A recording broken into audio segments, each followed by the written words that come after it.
बिस्मिल्लाहिर्रहमानिर्रहीम। प्यारी foodies family, आपकी फरमाइश पर मौसम का तोहफ़ा आम का मुरब्बा। आम के मुरब्बे की एक बड़ी आसान, बड़ी सादा सी रेसिपीज़, जिससे आप घर पर ही बिल्कुल बाज़ार जैसा बेहतरीन मुरब्बा तैयार कर सकते हैं। और ये मुरब्बा पूरे 1 साल तक ख़राब भी नहीं होता है अगर आप इसको किसी खुश्क मर्तबान या जार के अंदर प्रिज़र्व करते हैं।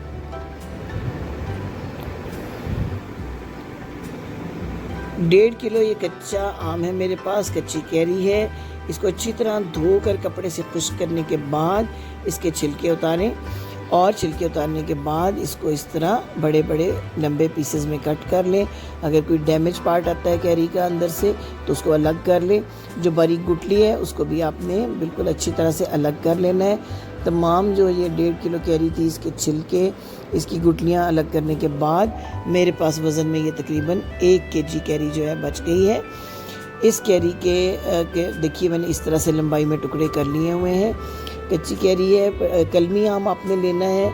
कलमी आम जो है वो अंदर से उसका टेक्सचर ऐसा होता है कि उसका मुरब्बा बहुत अच्छा तैयार होता है। ये खुश्क पैन मैंने ले लिया है। इस पैन के अंदर ऐड की है अपनी कैरी, और एक छोटा जो चाय वाला कप होता है छोटे साइज़ का, या एक नॉर्मल कप जो है वो पौना कप आप ले लें सफ़ेद सिरका। ये बहुत छोटा कप था तो मैंने फुल कप लिया है। और जितना वज़न कैरी का है एग्जैक्टली उतनी ही चीनी आपने इसमें ऐड कर देनी है। 1 किलो चीनी और एक छोटा कप सिरके का, इनको अच्छी तरह मिक्स किया है मैंने कैरी के साथ। और फिर चूल्हे को ऑन किया है। चूल्हे को आपने मुसलसल मीडियम आंच के ऊपर रखना है जब तक आपकी ये चीनी मेल्ट ना हो जाए, शीरा बनना शुरू ना हो जाए। फिर आपने इसमें 2 टुकड़े दालचीनी और 1 बादियान का फूल, ये बादियान का फूल टूटा हुआ था, 2 टुकड़े ये मैंने इसमें डाल दिए हैं। साथ ही मैंने इसमें 1/4 चम्मच काली मिर्च का पाउडर, 1/4 चम्मच सुरख मिर्च का पाउडर और आधा चम्मच ज़ीरा पाउडर ऐड कर दिया है। इन तमाम चीज़ों को ऐड करने के बाद मैंने इसमें इलायची का एसेंस डाला है। 1/2 टीस्पून इलायची एसेंस आपको आम जनरल स्टोर से आसानी से मिल जाता है। इससे मुरब्बे के अंदर एक बड़ी ख़ास खुशबू और फ्लेवर आता है। इसे ऐड करने के बाद पूरे 20 मिनट तक आपने इन कैरियों को इस शीरे के साथ बनाना है, पकाना है ताकि ये नरम हो जाए। मैंने इसमें 1 टीस्पून येलो फूड कलर भी ऐड किया है ताकि बिल्कुल बाजार जैसा कलर आ जाए। अगर आप कलर ऐड ना करना चाहें तो आप इसको स्किप भी कर सकते हैं, इसका फ्लेवर पर कोई असर नहीं होता।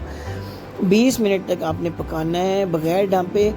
आखिर में जब आप देखें कि अगर ज़रा भी आपकी कैरी थोड़ी सी हार्ड है तो फिर आप 5 मिनट के लिए इसको ढाँप दें, ढाँप कर पका लें। मुझे ढाँपने की ज़रूरत नहीं पड़ी, कैरी इसी तरह नरम हो गई। पूरे 20 मिनट के अंदर आपका ये खुशबूदार लजीज आम का मुरब्बा हो गया तैयार। अब ये जो खड़े मसाले इनको अलग कर लें, दालचीनी और बादियान के टुकड़े जो इसके अंदर है, क्योंकि ये अपना पूरा फ्लेवर इस मुरब्बे को दे चुके हुए हैं।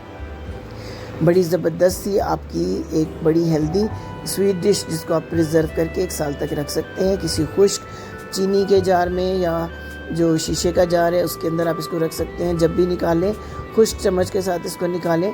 पानी जो है वो इस मुरब्बे को ख़राब करता है, अदरवाइज़ ये मुरब्बा बिल्कुल ख़राब नहीं होता। और आपका मुरब्बा इसी तरह शीरे में डूबा होना चाहिए। ये शीरा जो है 1 तार का शीरा होना चाहिए। जब आप इसको टच करें तो आपकी उंगलियां चिपकें आपस में। अब ये तैयार हो चुका है, ठंडा हो चुका है, तो मैं आपको इस तरह बाउल में निकाल के भी दिखा देती हूँ। बड़ा ज़बरदस्त फ्लेवर का ये मुरब्बा बड़ी आसानी से तैयार होता है। 2-3 इंग्रेडिएंट्स के साथ घर में ही आप बड़ी आसानी से तैयार कर सकते हैं और मौसम की जो ये सौगात है इसका फ़ायदा उठा सकते हैं। तो जनाब, अगर आप नए हमारे चैनल पर तो आपसे स्पेशल रिक्वेस्ट कि सब्सक्राइब करना मत भूलिएगा हमारे चैनल को। बेल आइकन को ज़रूर प्रेस कीजिएगा ताकि आने वाले दिनों में भी हम आपको ऐसी आसान सादा रेसिपीज़ दे सकें। शेयर कीजिएगा फ्रेंड्स के साथ, फैमिली के साथ, लाइक कीजिएगा। और आपके अच्छे अच्छे कमेंट्स का तो हमें ज़रूरी इंतज़ार रहेगा, क्योंकि आपके कमेंट्स हमारी हौसला अफजाई करते हैं और हम मज़ीद अच्छी अच्छी रेसिपीज़ की तलाश में रहते हैं जो हम आप तक पहुंचा सकें और हमारा और आपका साथ जुड़ा रहे। Thank you for watching. अल्लाह हाफिज़।